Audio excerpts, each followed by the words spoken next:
The Dead Sea Scrolls Deception by Michael Bagent and Richard Lay. The sensational story behind the religious scandal of the century.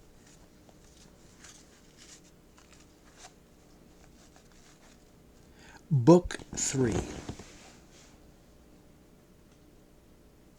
or Part 3. The Dead Sea Scrolls. 8. The Dilemma for Christian Orthodoxy.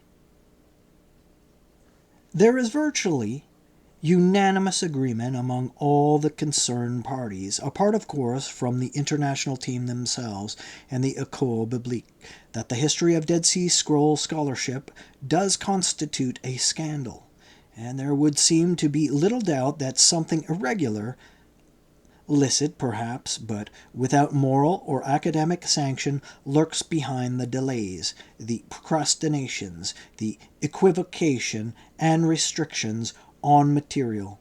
To some extent, of course, this irregularity may indeed stem simply from venal motives, from academic jealousy and rivalry, and from the protection of vested interests. Reputations do, after all, stand to be made or broken, and there is no higher currency in the academic world than reputation. The stakes, therefore, at least for those on the inside, are high. They would be high, however, in any sphere where a lack of reliable first-hand testimony had to be redressed by historical and archaeological research. They would be high if, for example, a corpus of documents pertaining to Arthurian Britain were suddenly to come to light. But would there be the same suppression of material as there is in connection with the Dead Sea Scrolls? And would one fond of looming as a supreme arbiter in the background, the shadowy presence of an ecclesiastical institution such as the Congregation for the Doctrine of the Faith? The Nag Hammadi scrolls are a case in point. Certainly they afforded ample opportunity for venal motives to come into play. Such motives, to one or another degree, may indeed have done so, but the Church had no opportunity to establish control over the texts found at Nag Hammadi, and venal motives notwithstanding, the entire corpus of Nag Hammadi material found its way quickly into print and the public domain. The Church's high-level involvement in Dead Sea Scroll scholarship must inevitably foster a grave element of suspicion. Can one ignore the possibility of casual connection between that involvement and the shambles that Qumran research has become? One is compelled to ask, as indeed many informed outsiders have, whether some other vested interest may be at stake, a vested interest larger than the reputations of individual scholars, the vested interest of Christianity as a whole, for example, and of Christian doctrine, at least as propounded by the Church and its traditions. Ever since the Dead Sea Scrolls were first discovered, one single, all-pervasive question has haunted the imagination, generated excitement, anxiety, and perhaps dread. Might these texts, ensuing from so close to the source, and, unlike the New Testament, never having been edited or tampered with, shed some significant new light on the origins of Christianity, on the so-called early church in Jerusalem, and perhaps on Jesus himself? Might they contain something compromising, something that challenges, possibly even refutes, established traditions? Certainly official interpretation ensured that they did not. There is, of course, nothing to suggest any deliberate or systematic falsification of evidence on the part of the international team. But for Father DeVoe, his most intensely personal convictions were deeply engaged and were bound to have exerted some influence. The key factor in determining the significance of the scrolls and their relation, or lack of it, to Christianity consisted, of course, in their dating. Were they pre- or post-Christian? How closely did they coincide with Jesus' activities around AD 30? with the travels and letters of Paul roughly between AD 40 and 65, with the composition of the Gospels between AD 70 and 95? Whatever the date ascribed to them, they might be a source of possible embarrassment to Christendom, but the degree of embarrassment would be variable.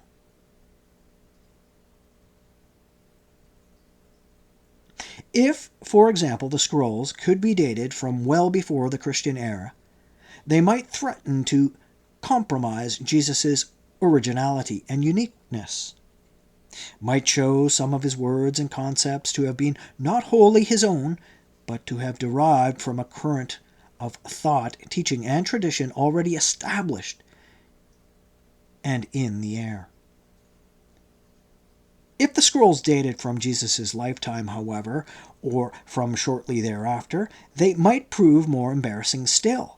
They might be used to argue that the teacher of righteousness who figures in them was Jesus himself, and that Jesus was not therefore perceived as divine by his contemporaries. Moreover, the scrolls contained or implied certain premises inimical to subsequent images of early Christianity. There were, for example, statements of a militant messianic nationalism associated previously only with the Zealots, when Jesus was supposed to be non-political, rendering unto Caesar what was Caesar's. It might even emerge that Jesus had never dreamed of founding a new religion or of contravening Judaic law.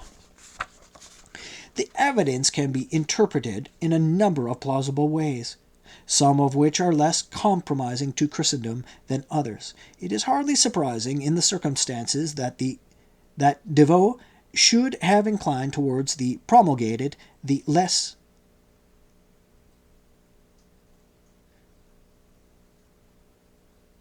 The evidence can be interpreted in a number of plausible ways, some of which are less compromising to Christendom than others.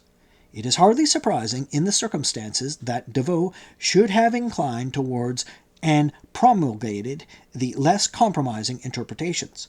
Thus, while it was never stated explicitly, a necessity prevailed to read or interpret the evidence in accordance with certain governing principles. So far as possible, for example, the scrolls and their authors had to be kept as dissociated as possible from early Christianity, as depicted in the New Testament, and from the mainstream of 21st century Judaism, whence early Christianity sprang. It was in adherence to such tenets that the orthodoxy of interpretation established itself and a scholarly consensus originated. Thus, the conclusions to which Father Devoe's team came in their interpretation of the scrolls conform to certain general tenets, and more important of which can be summarized as follows. Number 1. The Qumran texts were seen as dated from long prior to the Christian era. Number 2. The scrolls were regarded as the work of a single reclusive community, an unorthodox sect on the periphery of Judaism, divorced from the epoch's main currents of social, political, and religious thought. In particular, they were divorced from militant revolutionary and messianic nationalism, as exemplified by the defenders of Masada. 3. The Qumran community must have been destroyed during the general uprising in Judea in AD 66 to 73, leaving all their documents behind, hidden for safety in nearby caves. The beliefs of the Qumran community were presented as entirely different from Christianity, and the teacher of righteousness, because he was not portrayed as divine, could not be equated with Jesus. 5. Because John the Baptist was altogether too close to the teachings of the Qumran community, it was argued that he wasn't really Christian in any true sense of the word, merely a precursor. There are, however, numerous points at which the Qumran texts and the community from which they issued paralleled early Christian texts and the so-called early church. A number of such parallels are immediately apparent. First, a similar ritual to that of baptism, one of the central sacraments of Christianity, obtained for the Qumran community. According to the Dead Sea text known as the community rule, the new adherent shall be cleansed from all his sins by the Spirit of holiness united him to its truth. And when his flesh is sprinkled with purifying water and sanctified by cleansing water, it shall be made clean by the humble submission of his soul to all the precepts of God. Secondly, in the Acts of the Apostles, the members of the early church are said to hold all things in common. The faithful all lived together and owned everything in common. They sold their goods and possessions and shared out the proceeds among themselves according to what each one needed. They went as a body to the temple every day. The very first statute of the community rule for Qumran states that all shall bring all their knowledge, powers, and possessions into the community. According to another statute, they shall eat in common and pray in common, and another declares of the new adherent that his property shall be merged and he shall offer his counsel and judgment to the community. Acts 5, 1-11 recounts the story of one Ananias and his wife who hold back some of the assets they were supposed to have donated to the early church in Jerusalem. Both are struck dead by a vindictive divine power. In Qumran, the penalty for such transgression was rather less severe, consisting according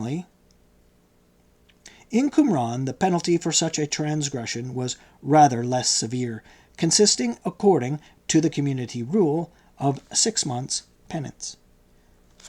Thirdly, according to Acts, the leadership of the early church in Jerusalem consists of the 12 apostles. Among these, according to Galatians 3, James, the Lord's brother, John and Peter exercise a particular authority.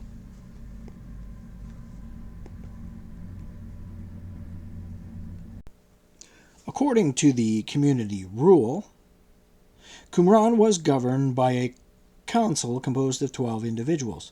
3 priests are also stressed, though the text does not clarify whether these 3 are included in the 12 of the council or separate from them. Fourthly, and most important of all, both the Qumran community and the early church were specifically messianic in orientation, dominated by the imminent advent of at least one new Messiah. Both postulated a vivid and charismatic central figure whose personality galvanized them and whose teachings formed the foundation of their beliefs. In the early church, this figure was, of course, Jesus. In the Qumran text, the figure is known as the teacher of righteousness. At times, in their portrayal of the teacher of righteousness, the Qumran text might almost seem to be referring to Jesus. Indeed, several scholars suggested as much. Granted, the teacher of righteousness is not depicted as divine, but neither until some time after his death was Jesus. If the Qumran text and those of the early church have certain ideas, concepts, or principles in common, they are also strikingly similar in imagery and phraseology. Blessed are the meek, Jesus says, for example, in perhaps the most famous line of the Sermon on the Mount, for they shall inherit the earth. Matthew 5, verse 5. This assertion derives from Psalm 37, verse 11.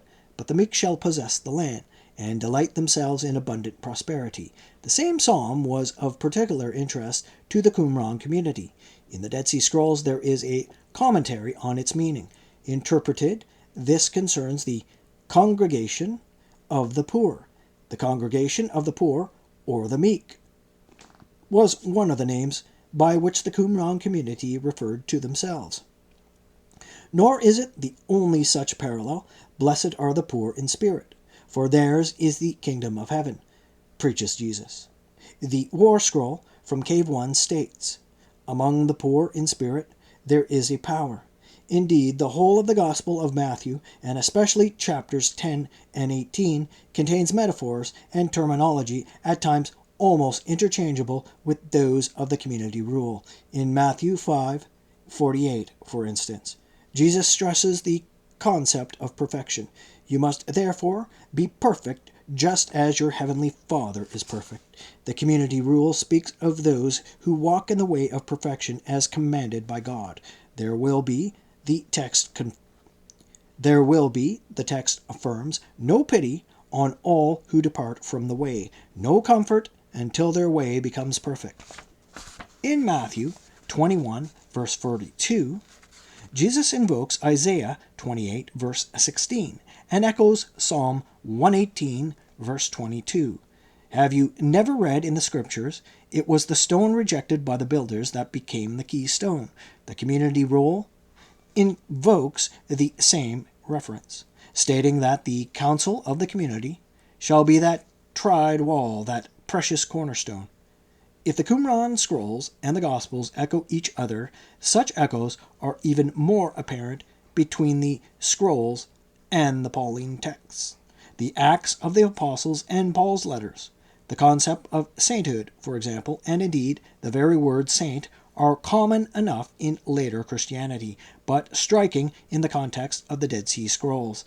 According to the opening line of the community rule, however, the master shall teach the saints to live according to the book of the community rule. Paul, in his letter to the Romans, 15:25 verse to 27 verse, uses the same terminology of the early church. I must take a present of money to the saints in Jerusalem. Indeed, Paul is particularly lavish in his use of Qumran terms and images. One of the Qumran texts, for example, speaks of all those who observe the law in the house of Judah, whom God will deliver, because of their suffering and because of their faith in the teacher of righteousness. Paul, of course, ascribes a similar redemptive power to faith in Jesus. Deliverance, he says, in his epistle to the Romans, 3, verses 21 to 23, comes through faith to everyone who believes in Jesus Christ. To the Galatians 2, verses 16 to 17, he declares that what makes a man righteous is not obedience to the law, but faith in Jesus Christ. It is clear that Paul is familiar with the metaphors, the figures of speech, and the figures of speech, the turns of phrase, the rhetoric used by the Qumran community in their interpretation of Old Testament texts. As we shall see, however, he presses this familiarity to the service of a very different purpose. In the above quote from his letter to the Galatians, Paul ascribes no inordinate significance to the law. In the Qumran text, however, the law is of paramount importance. The community rule begins, the master shall teach the saints to live according to the book of the community rule, that they may seek God and do what is good and right before him, as he commanded by the hand of Moses and all his servants, the prophets. Later, the community rule states that anyone who transgresses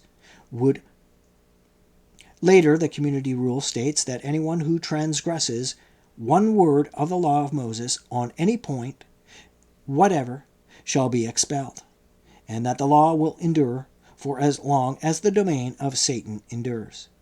In his rigorous adherence to the law, Jesus, strikingly enough, is much closer to the Qumran text than he is to Paul. In the Sermon on the Mount, Matthew 5, verses 17 to 19, Jesus makes his position unequivocally clear, a position that Paul was subsequently to betray.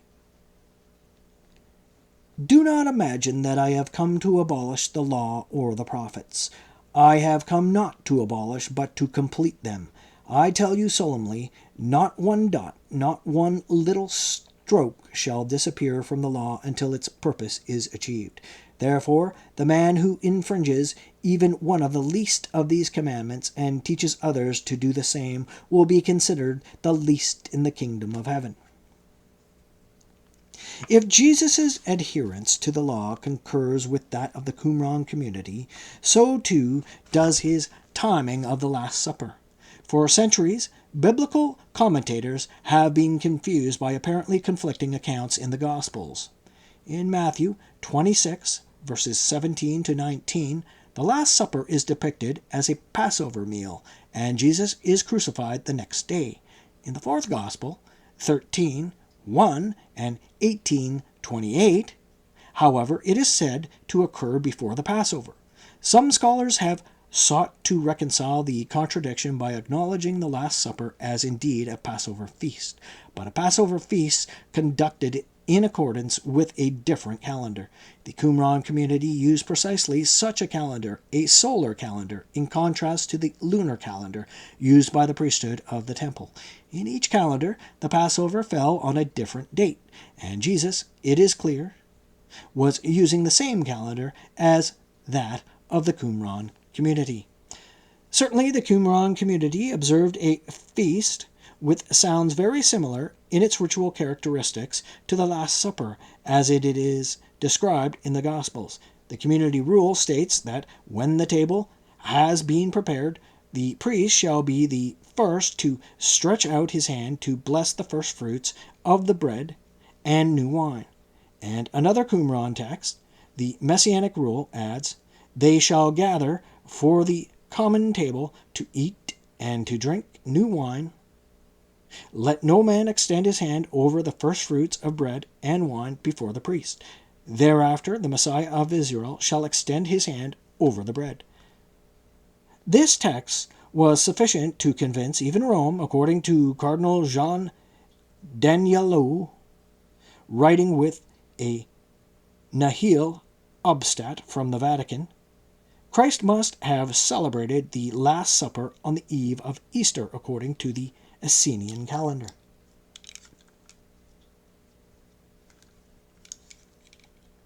One can only imagine the reaction of Father Devoe and his team on first discovering the seemingly extraordinary parallels between the Qumran text and what was known of early Christianity.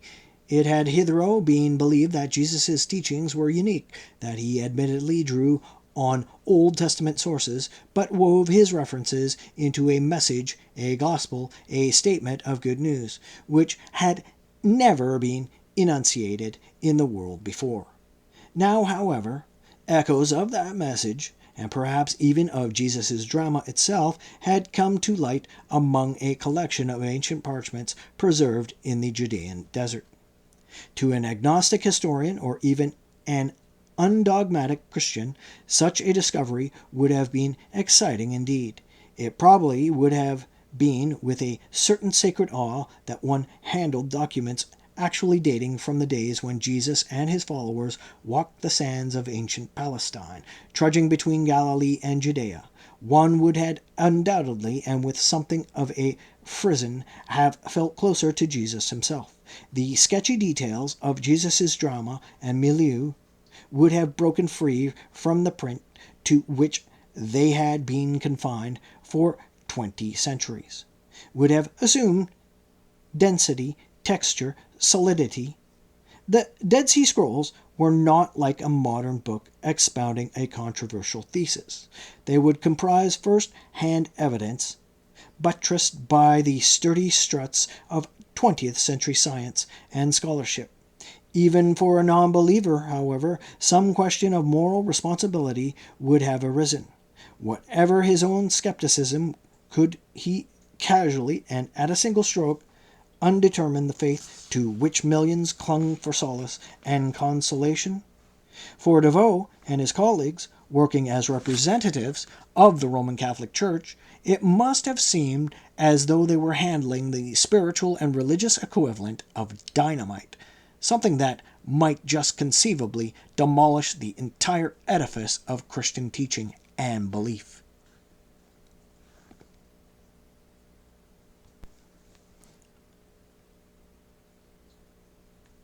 (9) The Scrolls. It is not feasible or relevant in this book to list all the texts known to have been found at Qumran, or even to have been translated and published. Many of them are of interest solely to specialists. Many of them consist of nothing more than small fragments whose context and significance cannot now be reconstructed. A substantial number of them are commentaries on various books of the Old Testament, as well as on other Judaic works known as Apocrypha and Pseudepigrapha. But it is worth, at this point, noting a few of the Qumran documents which contain material of special relevance, and two in particular which will prove not only most illuminating, but most controversial indeed. The Copper Scroll. Found in the Qumran cave designated number 3, the Copper Scroll simply lists in the dry fashion of an inventory 64 sites where a treasure of gold, silver, and precious religious vessels is alleged to have been hidden. Many of the sites are in Jerusalem proper, some of them under or adjacent to the temple. Others are in the surrounding countryside, perhaps as far afield as Qumran itself. If the figures in the scroll are accurate, the total weight of the various scattered caches amounts to 65 tons of silver and 26 tons of gold, which would be worth some £30 million at today's prices. It is not a particularly staggering sum as such things go. A sunken Spanish treasure galleon, for example, would fetch far more.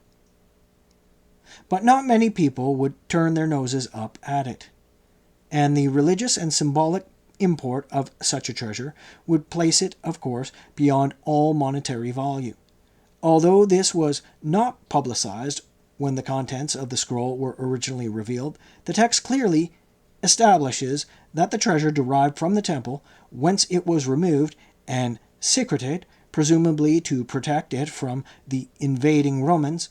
One can therefore conclude that the Copper Scroll dates from the time of the Roman invasion in AD 68. As we have noted, certain members of the international team, such as Professor Cross and the former Father Millick, deemed the treasure to be wholly fictitious. Most independent scholars now concur, however, that it did exist. Nevertheless, the depositories have proved impossible to find. The directions, sites, and landmarks involved are indicated by local names long since lost, and the general configuration and layout of the area has, in the course of 2,000 years and endless wars, changed beyond all recognition. In 1988, however, a discovery was made just to the north of the cave in which the Copper Scroll was found. Here, in another cave, 3 feet or so below the present surface, a small jug was exhumed dating from the time of Herod and his immediate successors. The jug had clearly been regarded as very valuable and had been concealed with extreme care, wrapped in a protective cover of palm fibers. It proved to contain a thick red oil, which, according to chemical analyses, is unlike any oil known today.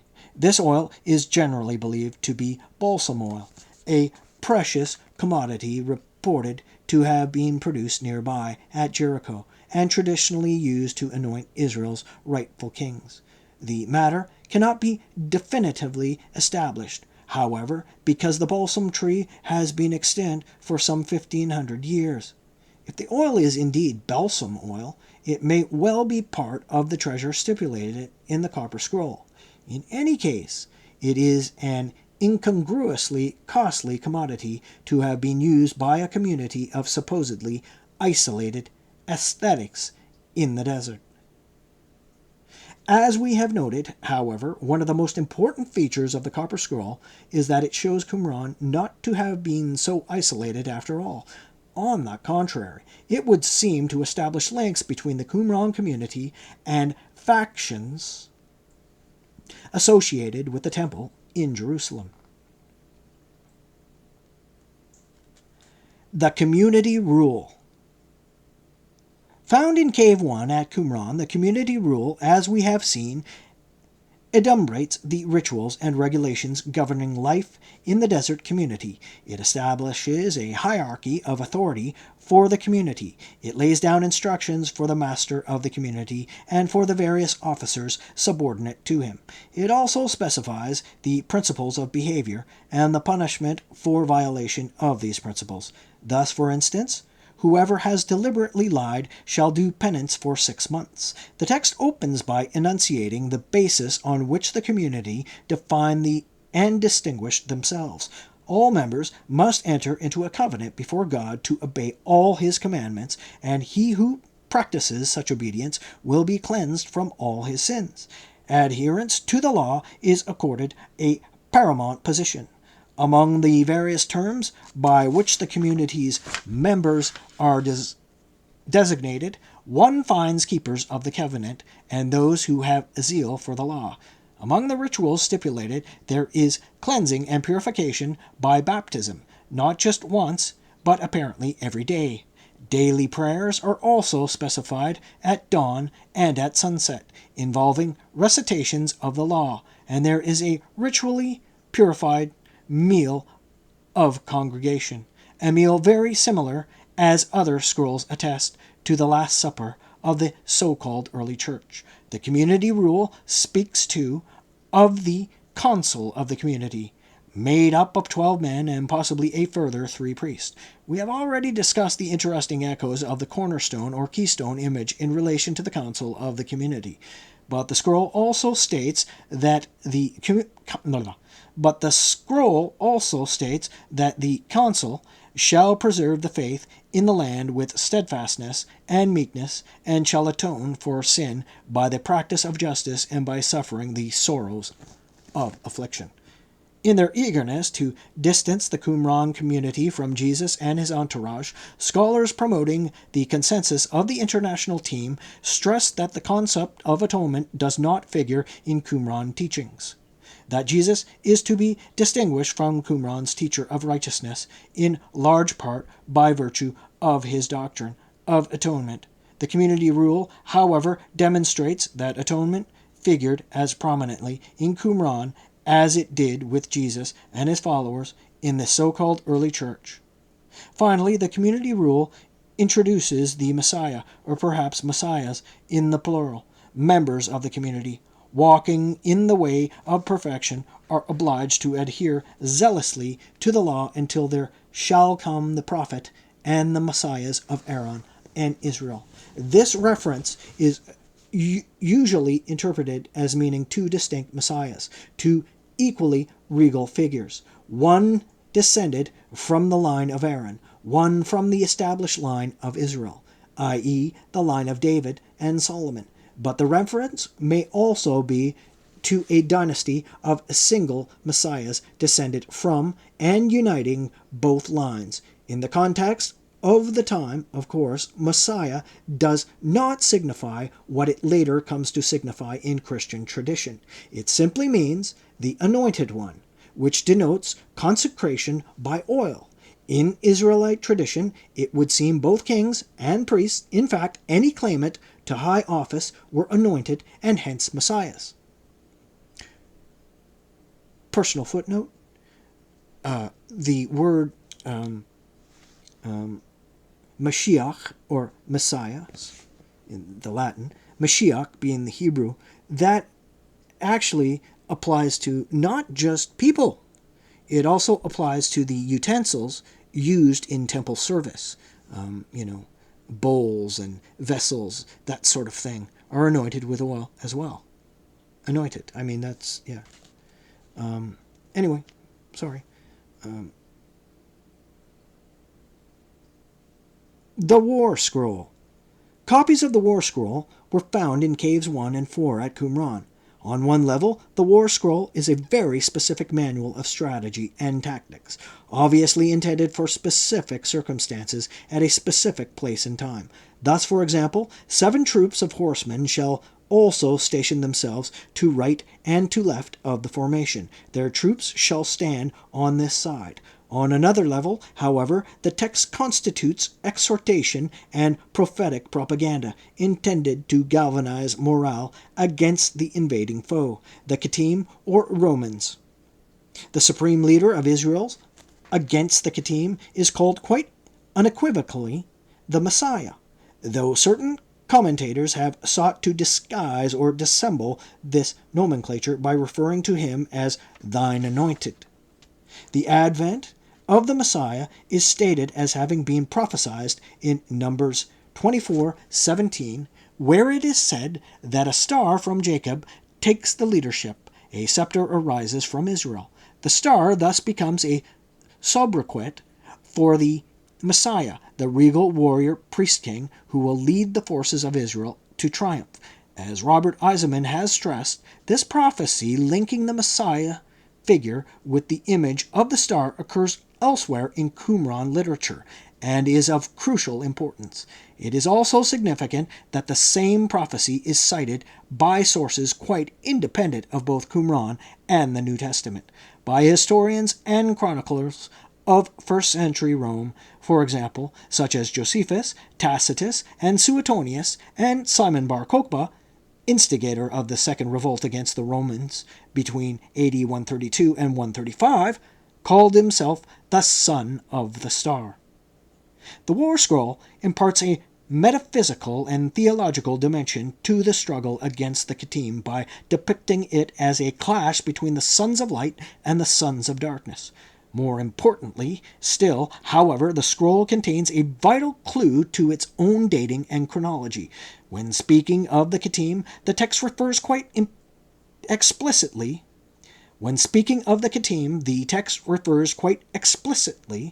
to their king. The Kittim concerned cannot therefore be the soldiers of Republican Rome, who invaded Palestine in 63 BC, and who had no monarch. More accurately, what they invaded was Syria and Judea. All right? I mean, I'm putting this scholarly note in here, and I know people are going to get upset with this, but this is my strong conviction, and it is not an opinion. It's not about having a dog in the race or anything like that, but this use of the word Palestine when describing ancient Judea or ancient Syria or Lebanon at the time, like, it's just wrong. Like, Palestine, okay, this is going to be a little bit of a rant, but I got to go off on this. Palestine at the time was, the derivative of that word is as follows. Okay, the Emperor Hadrian in 135, after putting down the revolt, the Bar Kokhba revolt, renamed Judea Palestine. And that derivative of the word was to rub salt in the wound, so to speak, because Palestine was derived from the nation Philistia, which was on the coast, which still represents modern-day Gaza. Gaza was always a problem in the face of the West, not only the Kittim, but Judeans, like even in David's time. Like, during those times, Philistia kept itself separate. It was fighting against the Jewish people, always. But Philistia, that strip along the Gaza coast, was what it was. It was one of 10 states under the whole area, which people described them as Canaanites.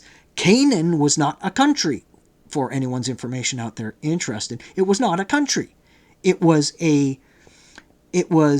collective of people known as Canaanites, broken up into different states, and Philistia being one of those states, which represented the second smallest of those states. And even when Alexander the Great came and conquered Tyre, his main connection to delivering a blow to the original Phoenicians, the Phoenicians themselves, Tyre, Gaza at that time, even then, Philistia, the Philistines, had resisted, even Alexander. That area has always been a symbol of resistance to any people occupying that land. But, Judea and the Judeans, Jewish, the Hebrew, they had been there many times before and had bought land out of actual deeds. But what that transfers into in our modern political discourse is when they touch upon the history of, which they don't like to do anyway because it's too much work, and the kids will say, no one cares about what happened what are you talking about then? Right?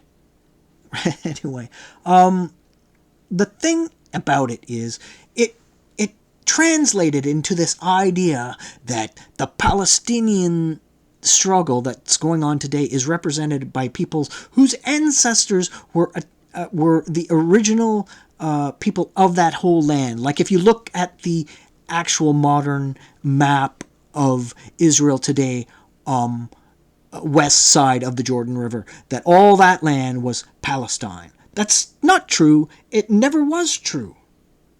It never was true. And after Hadrian renamed the area below Syria, because above that was known as Syria, in Herod's area was known as Creo-Syria. But at that time,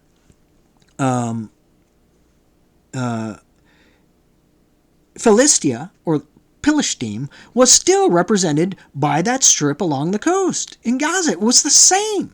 The Philistines, that's where they were. They were one of several states representing a part and portion of the Canaanite people. This, but like I said, they've taken that idea of Canaanites and Philistines,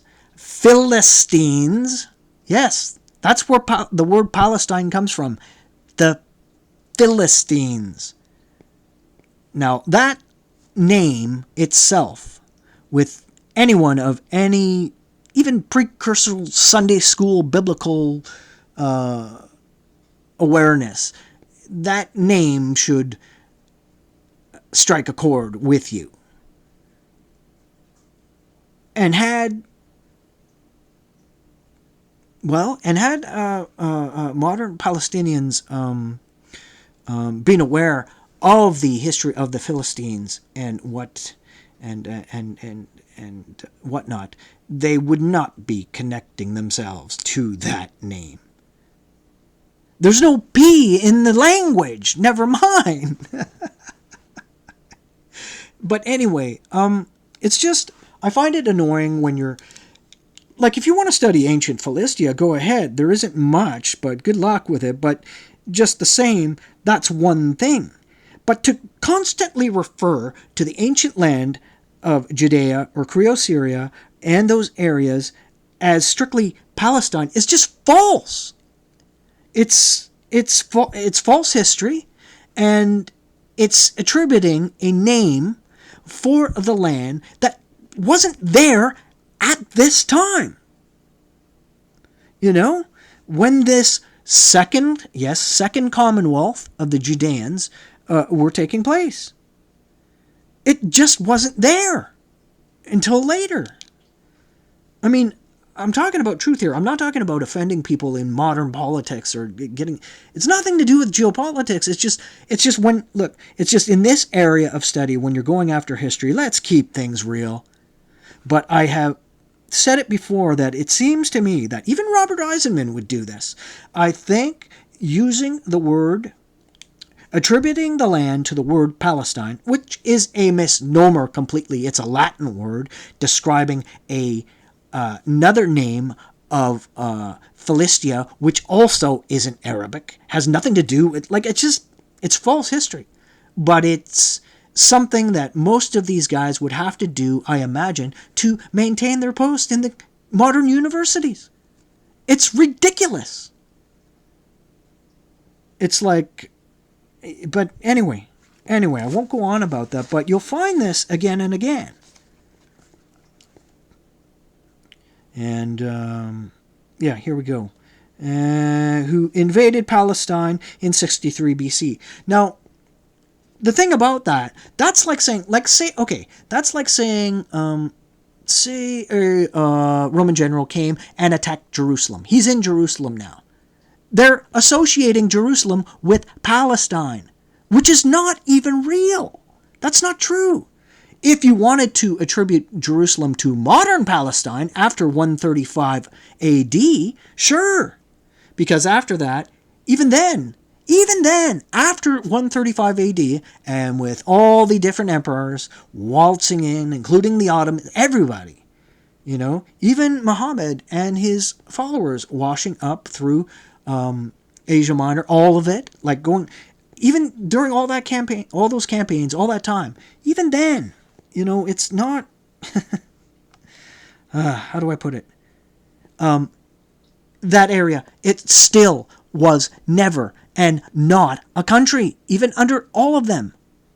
It was never a country. It was a word used to describe a territory that was kind of loose and not really definitive. It constantly was changing by the different military campaigns and struggles for power, but it was not, but now, today, in modern times, certainly during the time when I grew up being told that it was just like, that whole area was Palestine. Now, of course, with 1948 being invoked, the area being completely Arabic, right?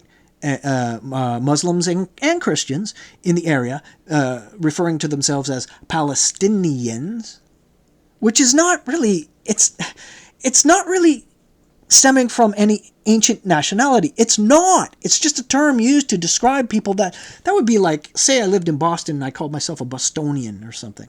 It's not really, you know what I mean? It's not intrinsic to my identity. It's just, it's like Jews before 47 could call themselves, European Jews could call someone who lived in that area, another Jew, call him a Palestinian because he lived in it. You know what I mean? An area, a landmass, a title became something else.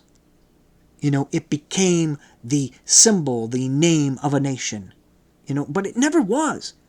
And if there's going to be any progress, the people need to wake up there and make it that instead of trying to prove something that never was and never will be. You have to establish. But they think, well, we don't have to establish. There was no problem before the state of Israel was created. Bullshit! It's not true.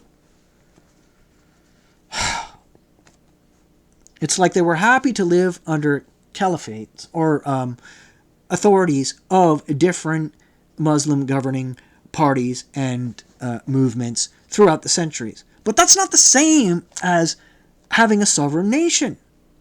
So I really resent, resent in this particular area more than any the use of the word Palestine in describing all the land west of the Jordan. It's inaccurate. And it might have been accepted for the last, I don't know. Well, to be, 1,400 years, whatever, or slightly before that, in the first few hundred years after the Roman Empire died. But, why are we so afraid to get it right? Philistia and Palestinians are not the same thing, but they take their name from that. Philistia, Pilishtim. People don't even know.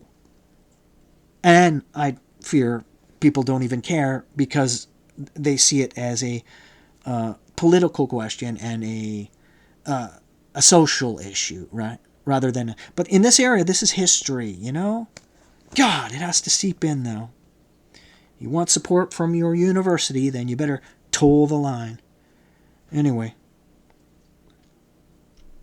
It's no offense to any peoples or anything, but at the same time, people need to become aware of these things because you can't sit there and say, oh, well, we're defined because we were here long before the Jews. And no, that's not accurate. Like, I'm sure there's even more ignorance out there where people actually believe there were no Jews in the area before 1948. Like, it's so absurd now, especially with a new generation of ignorance. But whatever. That's not the point of this book for sure, but that name, the way they flouted around like that, it's just bothering. But we know where they're talking about, so back to it, right? Okay. On the contrary, they would have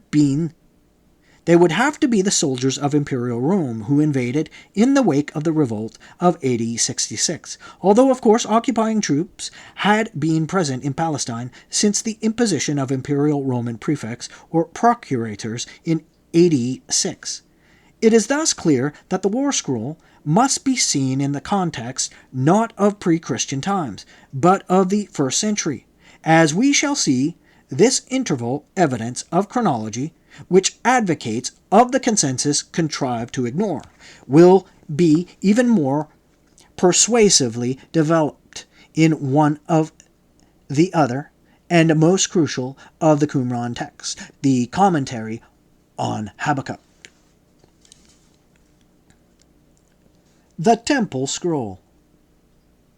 The Temple Scroll is believed to have been found in Cave 11 at Qumran, though this has never been definitively established. As its name suggests, the scroll deals, at least in part, with the Temple of Jerusalem, with the design, furnishing, fixtures, and fittings of the structure.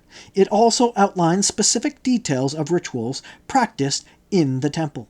At the same time, however, the name conferred on the scroll by Yigel Yadin is somewhat misleading. In effect, the Temple Scroll is a species of Torah, or Book of the Law, a kind of alternative Torah used by the Qumran community and other factions elsewhere in Palestine. The official Torah of Judaism comprises the first 5 books of the Old Testament: Genesis, Exodus, Leviticus, Numbers, and Deuteronomy. These are deemed to be the books of laws which Moses received on Mount Sinai, and their authorship is traditionally ascribed to Moses himself. The Temple Scroll constitutes, in a sense, a 6 books of law. The Temple Scroll constitutes, in a sense, a 6th book of the law. The laws it contains are not confined to rites of worship and observance in the temple. There are also laws pertaining to more general matters, such as ritual purification, marriage, and sexual practices. Most important and interesting of all, there are laws governing the institution of kingship in Israel. The character, comportment, behavior, and obligations of the king. The king, for example, is strictly forbidden to be a foreigner. He is forbidden to have more than one wife. And like all other Jews, he is forbidden to marry his sister, his aunt, his brother's wife, or his niece. There is nothing new or startling about most of these taboos. They can be found in Leviticus 18:20 in the Old Testament. They can be found in Leviticus 18 to 20 in the Old Testament. But one of them, that forbidding the king's marriage to his niece, is new. It is found elsewhere in only one other place, another of the Dead Sea Scrolls, the Damascus document. As Eisenman has pointed out, this stricture provides an important clue to the dating of both the Temple Scroll and the Damascus document, and by extension, of course, to the other Dead Sea Scrolls as well. As we have noted, the consensus of the international team regards the Dead Sea Scrolls as pre-Christian, dating from the era of Israel's Maccabean kings. But there is no evidence that the Maccabean kings, or any Israelite kings before them, ever married their nieces or ever incurred criticism for doing so. The issue seems to have been utterly irrelevant. Either marriage to one's niece was accepted or it was never practiced at all. In either case, it was not forbidden. The situation changed dramatically, however, with the accession of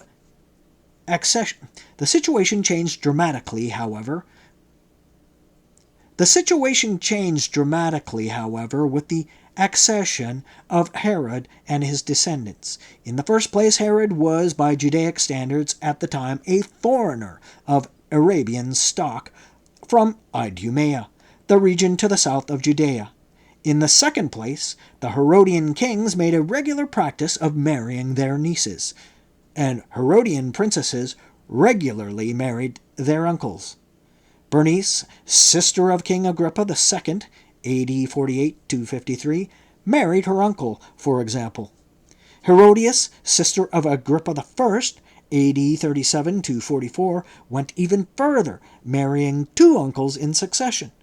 The strictures in the Temple Scroll are thus of particular relevance to a very specific period and constitute a direct criticism of the Herodian dynasty, a dynasty of foreign puppet kings imposed on Israel forcibly and sustained in power by imperial Rome.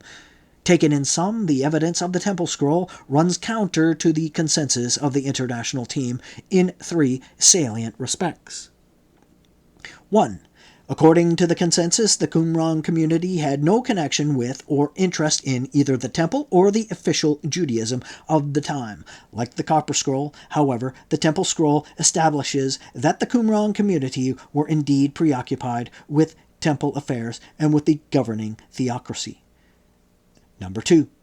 According to the consensus, the supposed Essenes of Qumran were on cordial terms with Herod. The Temple Scroll, however, goes out of its way to include certain specific strictures intended to damn Herod and his dynasty. These strictures would be meaningless in any other context. Number 3. According to the consensus, the Temple Scroll itself, like all other Qumran text, dates from pre-Christian times, yet the internal evidence of the scroll points to issues that would have become relevant only during the Herodian period, that is, during the first century of the Christian era. The Damascus Document. The Damascus Document was known to the world long before the discovery of the Dead Sea Scrolls at Qumran. In the absence of a context, however, scholars were not sure what to make of it. Towards the end of the last century, the loft of an ancient synagogue in Cairo was found to contain a geniza, a depository for the disposal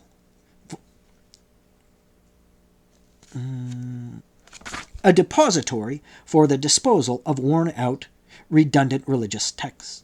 Dating from the 9th century AD, in 1896, a few fragments from this geniza were confided to one Solomon Schechter, a lecturer at Cambridge University who happened to be in Cairo at the time.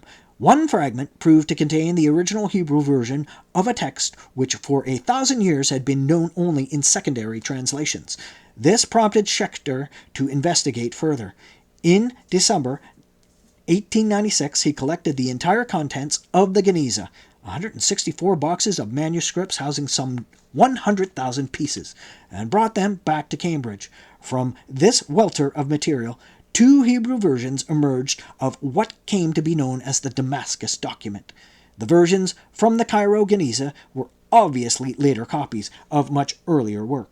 The texts were incomplete, lacking endings, and probably large sections in the middle. The order of the text was scrambled, and the logical development of their themes confused. Even in this muddled form, however, the Damascus Document was provocative, potentially explosive. Schechter published it for the first time in 1910. In 1913, R.H. Charles reprinted it in his compilation, The Apocrypha and Pseudepigrapha of the Old Testament. When Eisenman was given and passed on to Biblical Archaeology Review the computer printout which inventoried all the Qumran material in the hands of the international team, there were listed among the items additional versions and or fragments of the Damascus Document.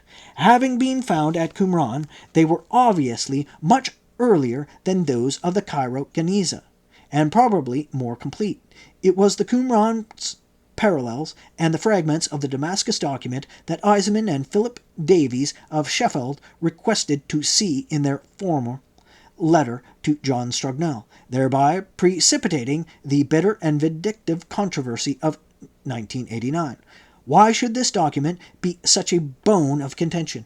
The Damascus document speaks firstly of a remnant of Jews who, unlike their co-religionists, renamed true to the law, a teacher of righteousness, appeared among them, like Moses. He took them into the wilderness to a place called Damascus, where they entered into a renewed covenant with God. Numerous textual references make it clear that this covenant is the same as the one cited by the community rule for Qumran, and it is obvious enough, no scholar disputes it, that the Damascus document is speaking of the same community as the other Qumran scrolls, yet the location of the community is said to be Damascus. It is clear from the document's context that the place in the desert called Damascus cannot possibly be the romanticized city in Syria. Could the site for Damascus have been in fact Qumran?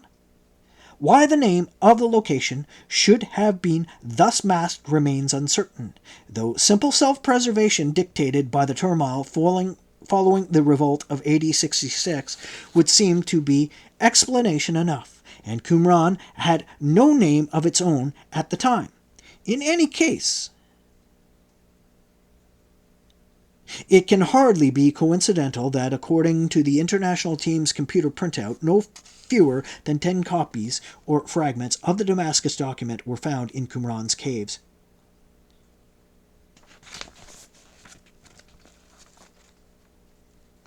Like the community rule, the Damascus document includes a list of regulations. Some of these are identical to those in the community rule, but there are some additional regulations as well, two of which are worth noting.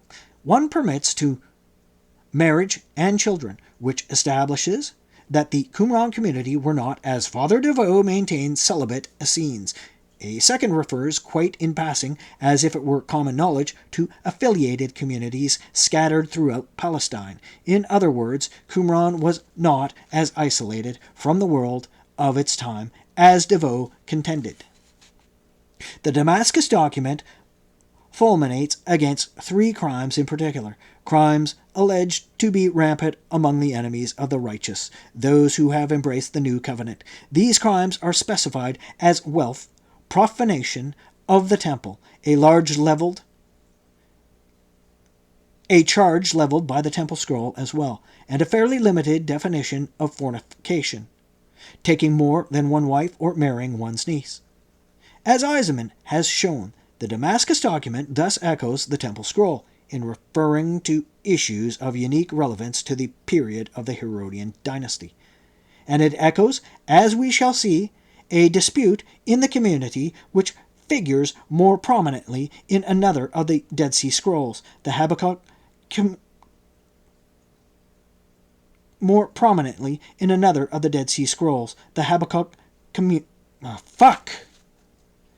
it echoes, as we shall see, a dispute in the community which figures more prominently in another of the Dead Sea Scrolls, the Habakkuk commentary.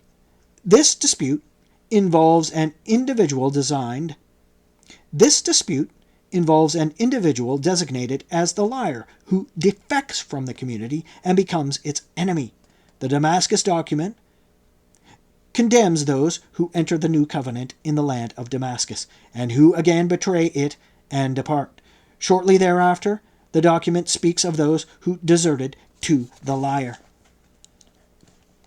The Damascus document also echoes the community rule and the war scroll by speaking of a messianic figure, or perhaps 2 such figures, who will come to Damascus, a prophet or interpreter of the law, called the Star, and a prince of the line of David, called the Scepter. On 5 subsequent occasions in the text, there is a focus on a single figure, the Messiah of Aaron and Israel. The significance of this Messiah figure will be explored later. For the moment, it is worth considering the implications of Damascus as a designation for Qumran. To most Christians, of course, Damascus is familiar from chapter 9 of the Acts of the Apostles, where it is taken to denote the romanticized city in Syria, that country's modern-day capital. It is on the road to Damascus that Saul of Tarsus, in one of the best-known and most crucial passages of the entire New Testament, undergoes his conversion into Paul. According to Acts 9, Saul is a kind of inquisitor cum enforcer, dispatched by the high priest in the temple of Jerusalem to suppress the community of heretical Jews, i.e., early Christians, residing in Damascus. The priesthood are collaborators with the occupying Romans, and Saul is one of their instruments. In Jerusalem, he is already said to have participated actively in attacks on the early church. Indeed, if Acts is to be believed, he is personally involved in the events surrounding the stoning to death of the individual identified as Stephen, acclaimed by later tradition as the first Christian martyr. He himself freely admits that he has persecuted his victims to death. Prompted by his fanatical fervor, Saul then embarks for Damascus to ferret out fugitive members of the early church established there. He is accompanied by a band of men, presumably armed, and he carries with him arrest warrants from the high priest in Jerusalem. Syria at the time was not a part of Israel, but a separate Roman province governed by a Roman legate, with neither an administrative nor a political connection with Palestine. How, then, could the high priest writ conceivably run there? The Roman Empire would hardly have sanctioned self-appointed hit squads moving from one territory to another within its domains, serving arrest, perpetuating assassinations, and threatening the precarious stability of civic order.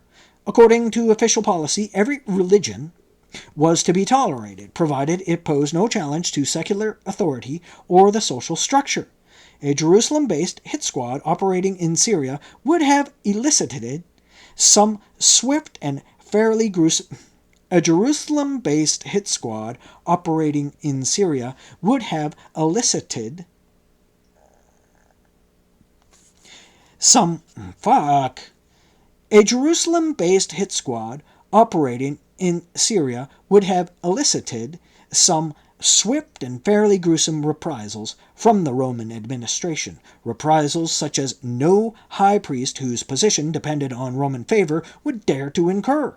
Given these circumstances, how could Saul of Tarsus, armed with warrants from the high priest, possibly have undertaken his punitive expedition to Damascus, if that is Damascus is indeed taken to be the city in Syria?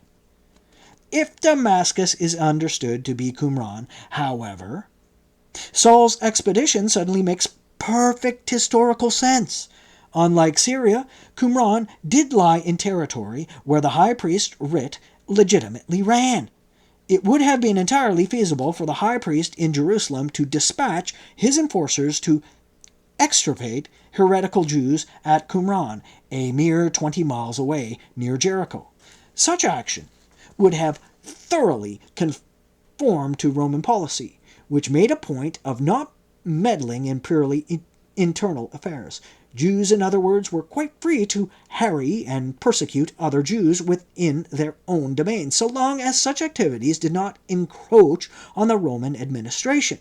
And since the high priest was a Roman puppet, his efforts to extirpate rebellious co-religionists would have been all the more welcome. This explanation, however, despite its historical plausibility, raises some extremely awkward questions. According to the consensus of the international team, the community at Qumran consisted of Judaic sectarians, the so-called Essenes, a pacifist aesthetic sect having no connection either with early Christianity or with the mainstream of Judaism at the time. Yet Saul, according to Acts, embarks for Damascus to persecute members of the early church.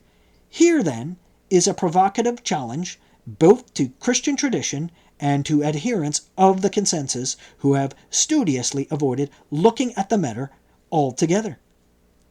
Either members of the early church were sheltering with the Qumran community, or the early church and the Qumran community were one and the same. In either case, the Damascus document indicates that the Dead Sea Scrolls cannot be distanced from the origins of Christianity. The Habakkuk Commentary. Found in Cave 1 at Qumran, the Habakkuk Pesher, or Habakkuk Commentary, represents perhaps the closest approximation in the entire corpus of known Dead Sea Scrolls to a chronicle of the community, or at any rate of certain major developments in its history. It focuses in particular on the same dispute cited by the Damascus document.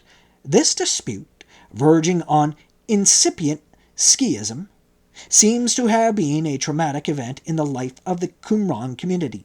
It figures not just in the Damascus document and the Habakkuk comment. It figures not just in the Damascus document and the Habakkuk commentary, but in 4 other Qumran texts as well, and there seem to be references to it in 4 further texts. Like the Damascus document, the Habakkuk commentary recounts how certain members of the community under the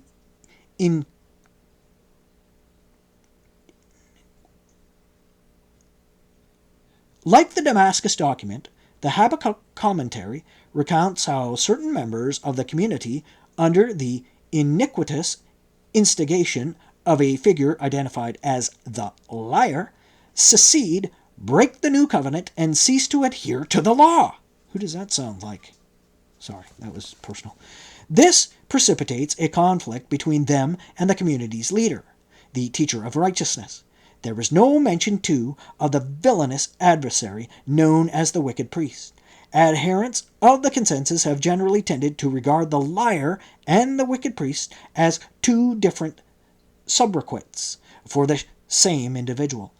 More recently, however, Eisenman has effectively demonstrated that the liar and the wicked priest are 2 quite separate and distinct personages. He has made it clear that the liar, unlike the wicked priest, emerges from within the Qumran community.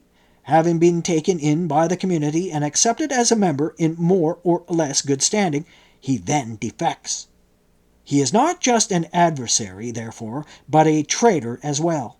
In contrast, the wicked priest is an outsider, a representative of the priestly establishment of the temple.